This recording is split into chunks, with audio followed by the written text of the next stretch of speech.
Probably time for a video. Bit of an update.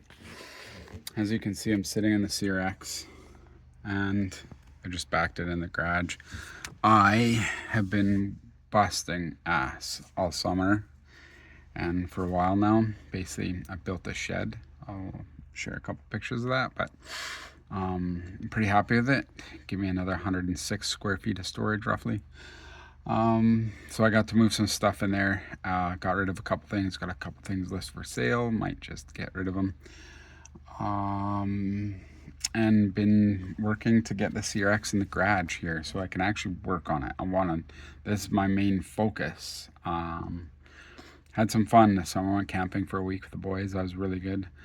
And got them out to a lot of BMX races and everything, but doing pretty good, pretty excited about things right now. And just feels good. I just drove the CRX in and it rips kind of a little bit at 600 phase amps, so I'm pretty happy with that. And that's just front wheel drive right now. So the reason it's backed into the garage, as you can see, is because I'm gonna figure out what's going on with the rear motor.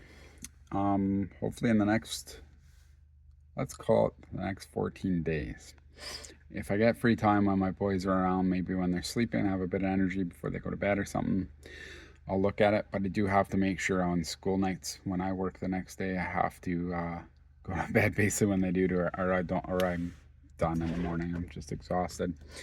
A couple other things I've been dealing with. I've had nasty sciatica for like 2 years, and basically maybe 3 years actually, probably more like 3 years, really bad sciatica. And this summer, right before summer, probably late spring, I just kept mentioning it to people. It was hurt to stand up for more than like 5 minutes at a time, doing everything I could.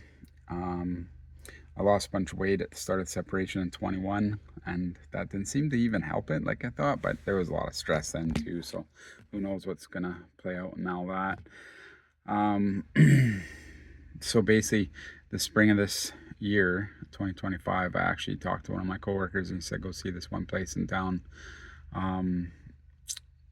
Basically they do laser therapy. He mentioned, just go see them, they fix the sciatica. And I don't know if he mentioned laser red light therapy kind of stuff, but another friend, an old friend from a long time ago, mentioned that she got it on her ankle because she got attacked by a dog, and it solved her, or basically it was a game changer because she has permanent damage to her ankle because of that dog that bit her, and ripped her ankle open.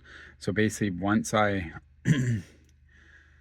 heard all that, I'm like, okay, well, I've tried everything else I can think of. I've been doing stretches, I've been trying to eat different things. It just doesn't seem to want to go away. I'm on a wait list for seeing a specialist in Victoria, and I've been on that wait list for like 20 months now. This is Canadian healthcare kind of stuff. I don't know if I can see a specialist and pay. Maybe I could go to the States or Mexico or something for that. And there's a surgery they can do where they machine the vertebrae out a little bit so it quits irritating that nerve in that spot. And apparently one of the guys I work with as well actually got it, and he said 2 days later it was a game changer. He had no pain anymore. He's a big dude. He's like 6'8" or something. A little overweight, not a lot, but like pretty. He's a carpenter, tough guy. He went into the doctor after getting the surgery, told me about it. He's like, yeah, I was crying. And the doctor asked what was wrong. He says, nothing. It's like, this is the first time I've had no pain. So that's exciting stuff. So anyways, moving forward, I went and got red light laser therapy, and I walked out of there the first session with no sciatica pain as I walked out in my right leg, which is weird. So I'm like, okay, well, that could just be placebo effect. Let's, give this some time. And it's a little bit better for the next couple weeks. I learned some things too. I got to be careful what I lift. The doctor said no more than 40 pounds, and that's tough. I have batteries that weigh, one of my battery packs weighs 160 pounds, and I have lifted it. I've been able to lift heavier stuff than that when I was younger, and I still have most of the muscles, but they are degenerating a bit, so now I need to do weight training. Anyways, I kept going and getting laser therapy on my back for probably a month, twice a week, and it made an improvement before going to Alberta in July. And then I got a couple more treatments I think since then, And then I noticed this last month and a half roughly, I remember about a month and a half ago, I had my first week where I was walking around and I had basically no sciatica pain for the most part. It hurts a bit in the morning. That's a whole different thing, I think, now. So, nonetheless, I'm dealing with all that. That's made a major improvement this last month. I'd say I'm almost no sciatica pain. I feel a bit in the morning, but once I sit down and get up a few times, kind of the trick I have to do, get up, go take a leak, and then sit back down for a minute, then get up, put my clothes on, go make my coffee, sit down while coffee's making, and sit up, stand up, sit down, stand up a few times, and by the time I'm ready for work, maybe an hour later, I usually take an hour to kind of wake up before I go to work. The pain has subsided pretty good, and then when I get to work, I usually have to sit down and check emails and stuff for the first 20 minutes, half an hour or something like that. And it's just the right amount of time to sit for a bit, but I try not to be on my butt too much. I had to before. I had to find as much, sit down work as possible because it hurt so bad, and then take breaks. If I had to do stuff moving around, I would do it and then take breaks so that I didn't overdo it. But now I'm able to spend a whole day on my feet, which is a massive win for me. I think also part of what happened is this summer I worked really hard, even in the heat. We have a massive long heat wave here. Never seen it like that ever in my life. Lived here for 19 years. It's never been that long and hot. But I built the shed there and all that, and I had to use a pickaxe and chip up really hard packed ground for the first week roughly. Then I had to frame, because I'm not a lot of permanent structure on that part of the property. I had to frame some timbers a friend gave me, and then got some pallet racking, that I put on top of that. I put basically some tongue of groove down, and then put a pallet racking spaced out a certain distance apart, and then covered it with roofing material all the way around. Made steel stud roof trusses, and it turned out pretty good. Got a Bluetooth door lock that only my phone can open, so there's no handles, which makes it a little safer for crackheads not to get in. And it's got a lot of storage, which is really handy. So nonetheless, I did a lot of physical labor on that, and I think that helped too, just being active, and it felt good to be able to be active. The downside is somewhere around springtime, I also started getting tingling in my hands. My hand that's holding my phone right now is starting to tingle. I think I've made an improvement on that. Basically, I got a diagnosis from my doctor as osteoarthritis, but I think it might be maybe spondyloarthritis, which is a whole bunch of types of arthritis.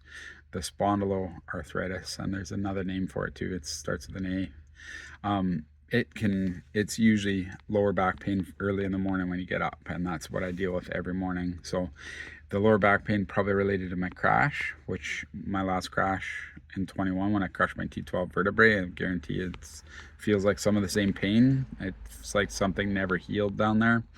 QL muscle, a friend suggested, used to be a personal trainer. Nonetheless, I've been trying to focus on stretching, get a bit of cardio every day. And since I got the diagnosis of arthritis, I found some doctors who share a lot of great information on YouTube. And one of them had arthritis since 17. And he basically more or less cured himself. You're not supposed to be able to cure this kind of stuff, but put it in permanent remission is kind of how some people explain it, by focusing on a really strict diet. He went basically vegetarian, and he does really good that way. But I've seen some other doctors right now, worldwide, we're on especially in Western society, we're on massive upswing of autoimmune problems. And that's kind of where I think I have something. And it's typical to have something like this after something super stressful like the divorce I just went through, which is almost couldn't imagine it be any worse. The only thing she could have made it worse would be fighting for the kids. Nonetheless, like I said, I might do another video or a whole other channel on that stuff in the future. I'd like to help other men going forward, and potentially women. I had a really good old girlfriend help me because she had somebody her ex was narcissistic, and she knew a lot of the patterns and everything that I was dealing with. And everybody uses that word. I'm not supposed to use that word, etc., etc., etc. But there's a pattern there. There's a lot I learned about it. Nonetheless, she was very helpful, and she does clerical work as well. So she was really good about proofreading stuff for me and everything. Anyways, going through that, the stress played a big role, and we've got a Mustang pulling in right now. So, but yeah, it's exciting. This thing, we should see some good progress happen with it in the future. So stay tuned. I'm just about to get started doing a whole bunch of stuff with the CRX.